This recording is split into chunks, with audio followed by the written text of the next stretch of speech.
Hello, goblins. It's Chris, Eldritch Pipes. This is another episode of Listen with Eldritch. In this episode, I'm going to be drilling a reading pipe, so we get to see that kind of shenanigans going on. What I'm going to say about this episode is, if you suffer from any kind of claustrophobia, it's probably best to get out now. Okay. This is episode 15 of season 1 of the Magnus Archives, Lost John's Cave.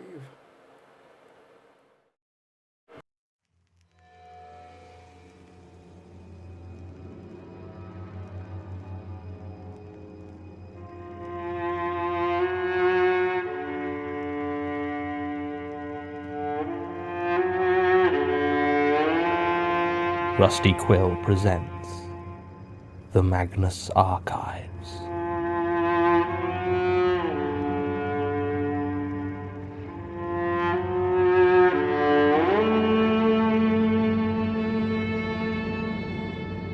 Episode 15, Lost John's Cave.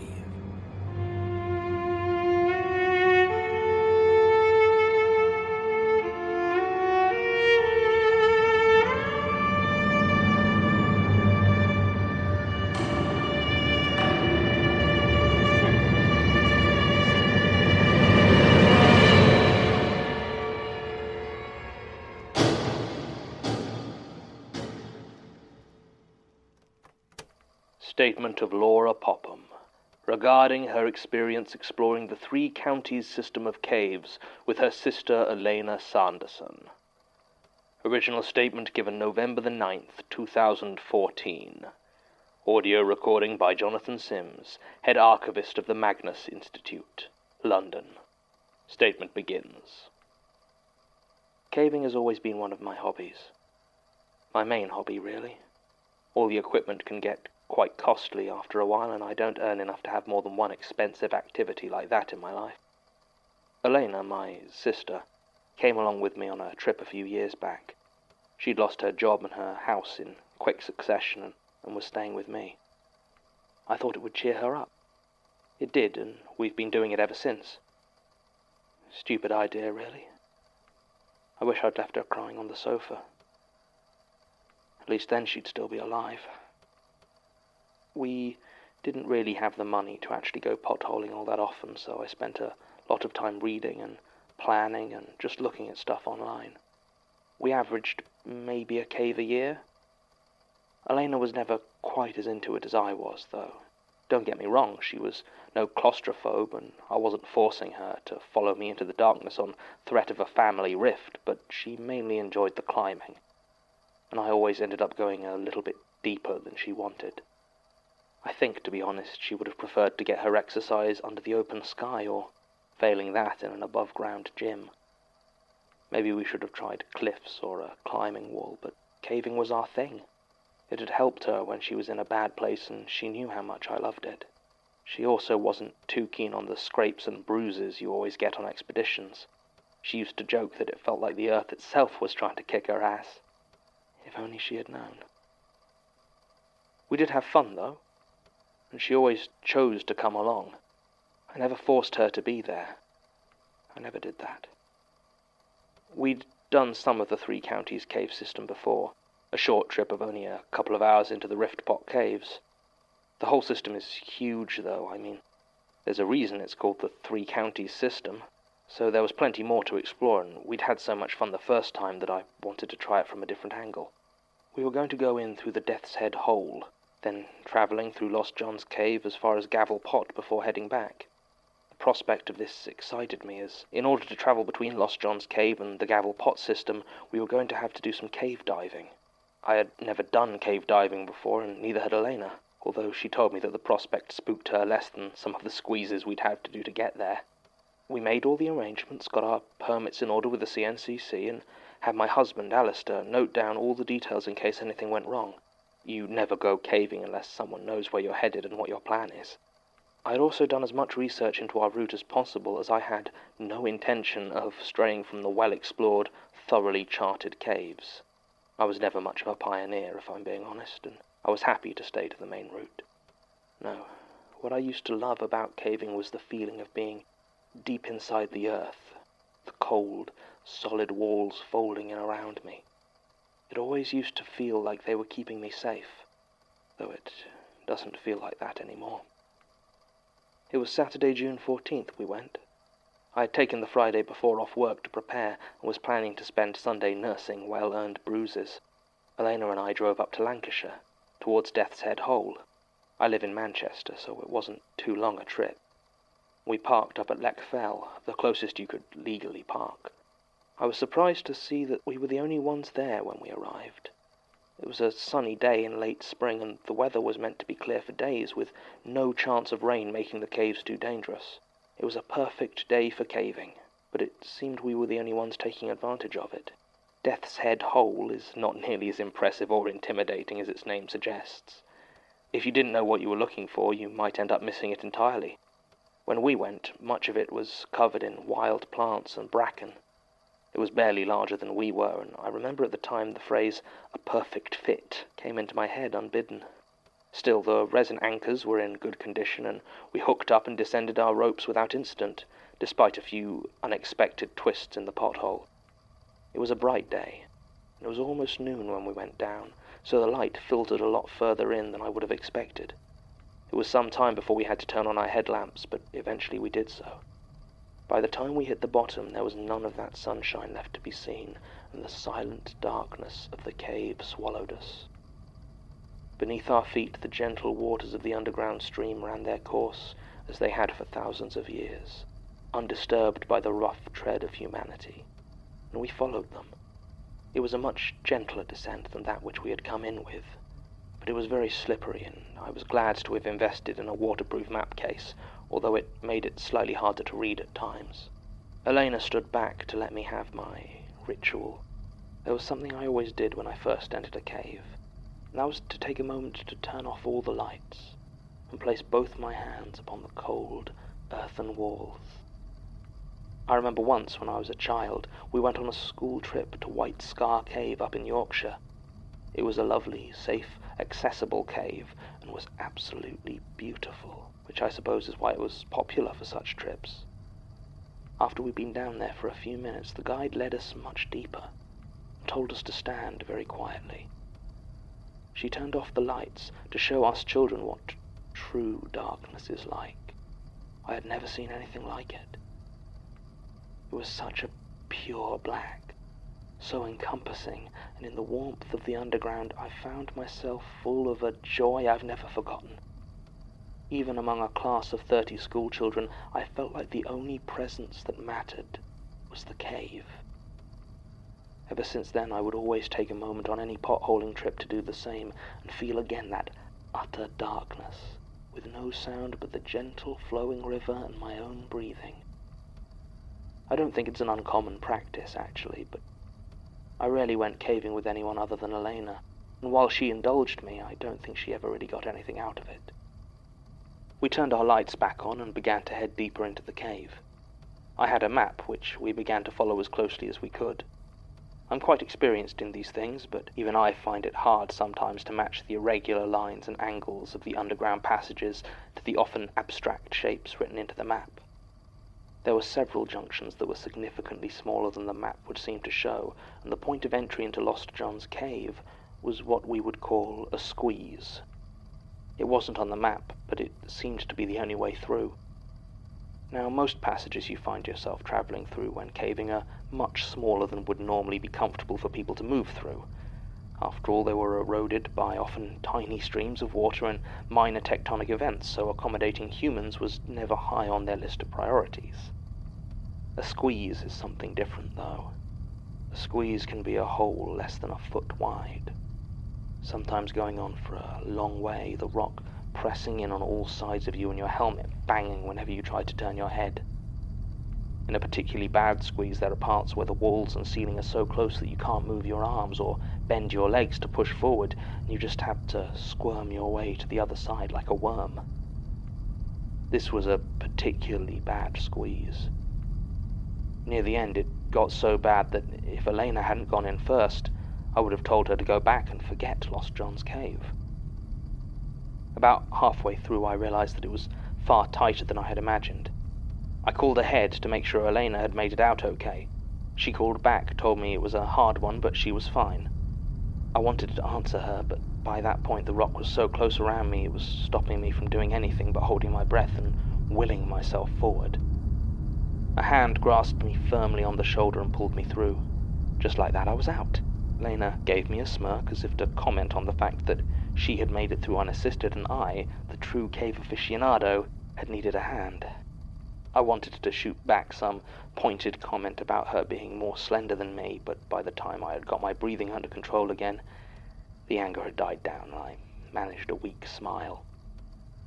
We made our way through the cave until we came to the cathedral. It's a large, arching cave, quite breathtaking, though it requires a couple of sheer drops to access, one of about 40 feet. We had experience and equipment enough to make quite light work of it, though, and soon we were beneath the cathedral, in what is imaginatively called the crypt.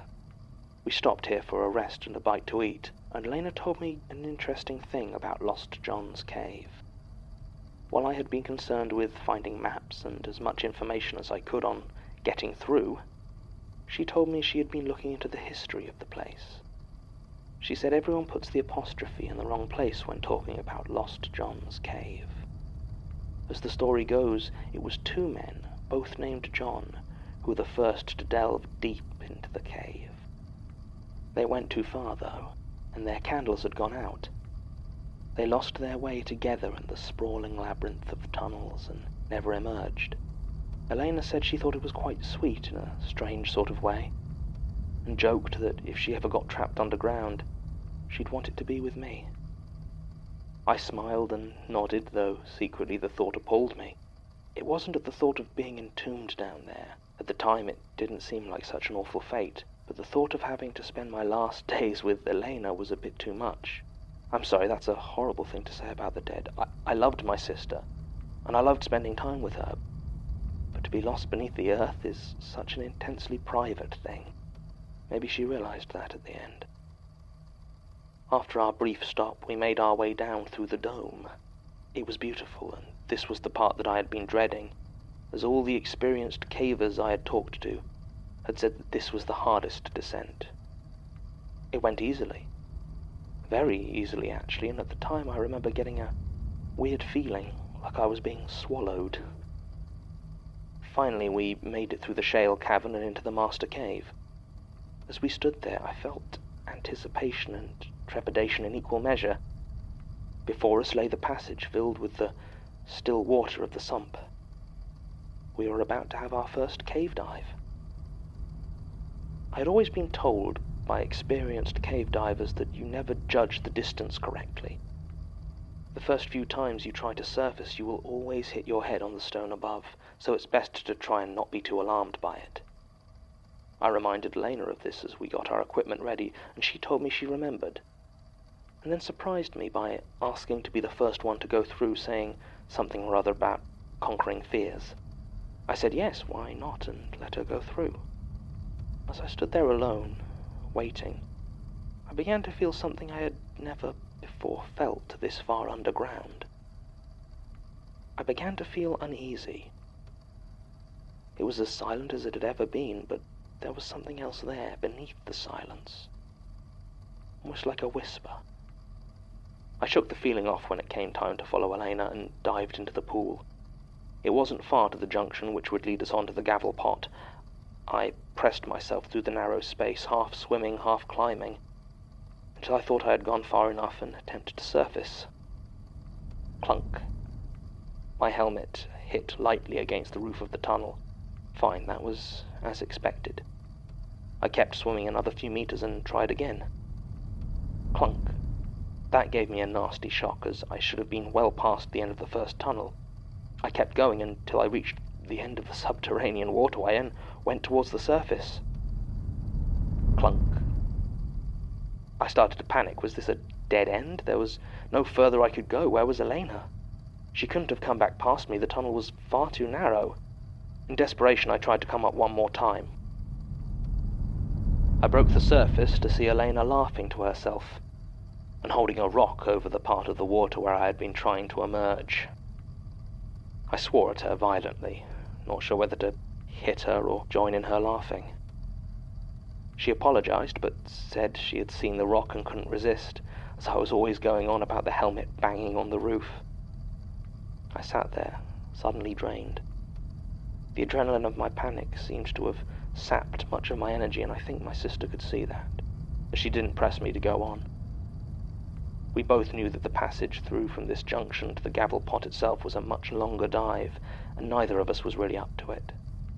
We just sat there for a while in silence. It had taken longer to get this far than we had planned, so I suggested going back the way we came rather than continuing to go deeper into the cave. Elena agreed, but as I turned away, she asked me how lost I was, in a low, grating voice. I snapped back that we weren't lost at all, that I'd followed the map exactly. And she just gave me this look like she didn't understand what I was talking about. I shrugged and told her that I would go first on the way back, and she agreed. I was eager to get back and be above ground in a way that I had never been before. I got my equipment ready and dived back into the water, heading back towards Death's Head Hole. That's when everything started to go really, really wrong. To begin with, the water didn't end. I tried to surface as I had on my first time through, and again there was that clunk as my helmet hit the roof of the tunnel. I moved on and tried again, but still no luck. I began to fight down the rising alarm, told myself that the tunnel had a definite end and I just had to reach it. But it just kept going. No light, no surface, nothing but this cramped waterway pressing on every side, waiting to claim me. I don't know how long I was desperately swimming forward, but I almost screamed with relief when I reached my hand and felt it break the surface of the water.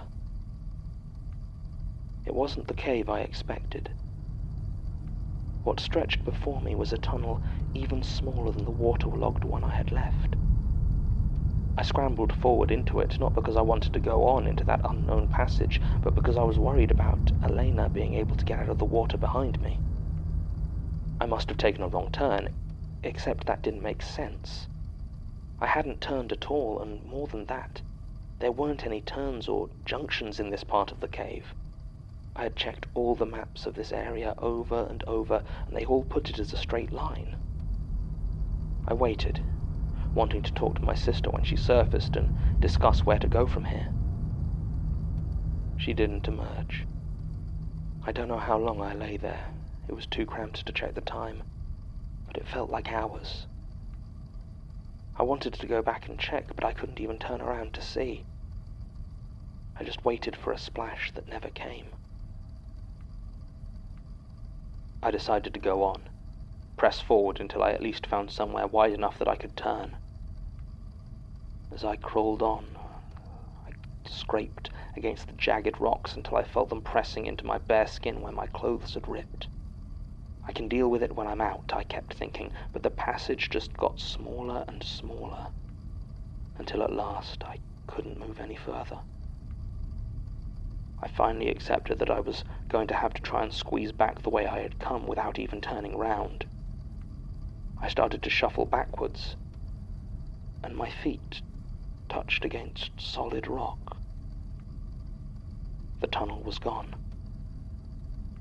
It was then that I screamed, and my light went out. I said earlier that I enjoyed the pure dark of the cave. I was wrong. I had never truly known a darkness like this. Unable to move, barely with breathing space enough to cry for help. Even as I lay there, it felt as though the walls pressed me further, and I knew that the stone I had always believed to be my friend and protector was going to entomb me here. In the distance, I saw the faintest point of light. It looked like a candle flame, far down the tunnel, and so weak that it lit nothing but itself. It grew closer, but any hope it might have given me quickly died as it grew. It was coming towards me so slowly, and deep down I knew that it was of this place. It meant me harm. As it got closer, I saw the pale hand that held it, and I heard something. It was Elena.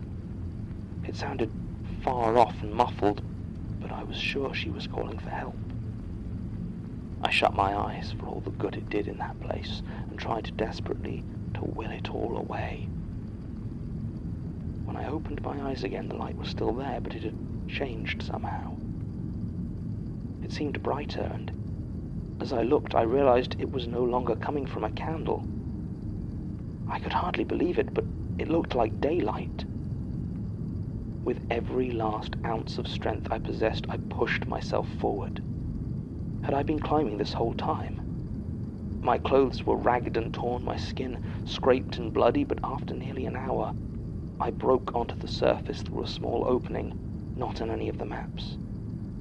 I breathed in fresh, cool air, and I screamed as long and loud as I could. That was how Alistair and the cave rescue team found me. Apparently I'd been underground for almost 24 hours, and he had called in the cave rescue service. I was well cared for as I waited for news of Elena. My wounds were treated, and I was given food and water. It took another day before the rescue team told me what I think I already knew. There was no sign of her anywhere. I never saw her again, and she was added to the list of fatalities, so I suppose that's an end of it. I haven't been underground since, and I don't intend to. Statement ends. This is a strange one. I have rarely come across a statement written with such conviction, yet where so many of the details are provably false. The CNCC have no record of Ms. Popham getting a permit for this expedition, and the number of other permits they issued for June 14th would indicate that they certainly weren't the only ones in the cave that day. Beyond that, Death's Head Hole and Lost John's Cave are, as Ms. Popham pointed out, well documented in layout, and according to Sasha's reckoning, the route she described is borderline nonsensical. What is true is that on 15th of June, the Yorkshire Dales Cave Rescue Organisation was contacted by Mr. Alistair Popham, who told them his wife and sister-in-law had gone caving the day before and had not returned. I sent Tim to check the details. Martin declined to help with this investigation, as he's a bit claustrophobic. And he found some more bizarre discrepancies. Miss Popham was not found above ground as she claimed. She was found a few yards from the bottom of Death's Head Hole, unresponsive and kneeling next to a small pile of burned-out candles. Alistair Popham claims not to have seen any such things being packed. She only came out of this stupor when brought above ground, at which point she started shouting about her sister Elena, demanding they go and save her. There is also the matter of the recording. She does not mention it in her statement at all, but Miss Popham took a camera with her into the cave system. It was never claimed back from the CRO after her rescue, and Tim managed to gain enough access to copy the footage. Best not to ask how, I think. Most of it is mundane footage of Miss Popham and her sister cave climbing, which seemed to match her statement. But the last recording is somewhat alarming. The timestamp puts it at just past 2 o'clock in the morning of June 15th. It is completely black, though whether this is because it was in a pitch-dark cave or simply because the lens cap was still on is unclear. The audio is what concerns me, and here I will play a sample.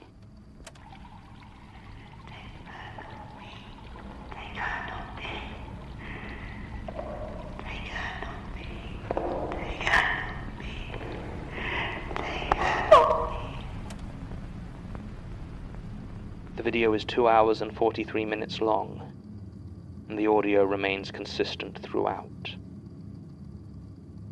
No sign of Elena Sanderson has been found in the 2 years since her disappearance, and I have made the decision not to follow up our findings with Miss Popham. Recording ends.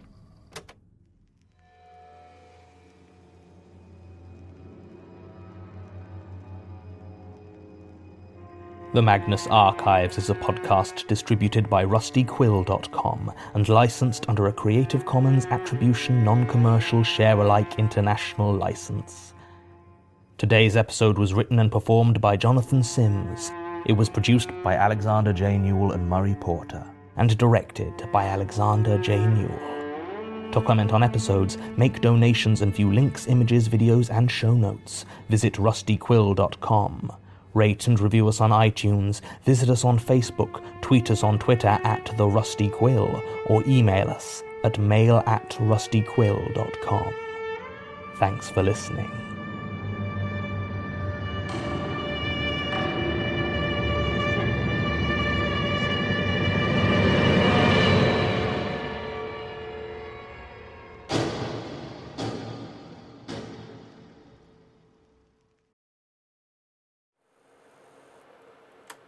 There you go.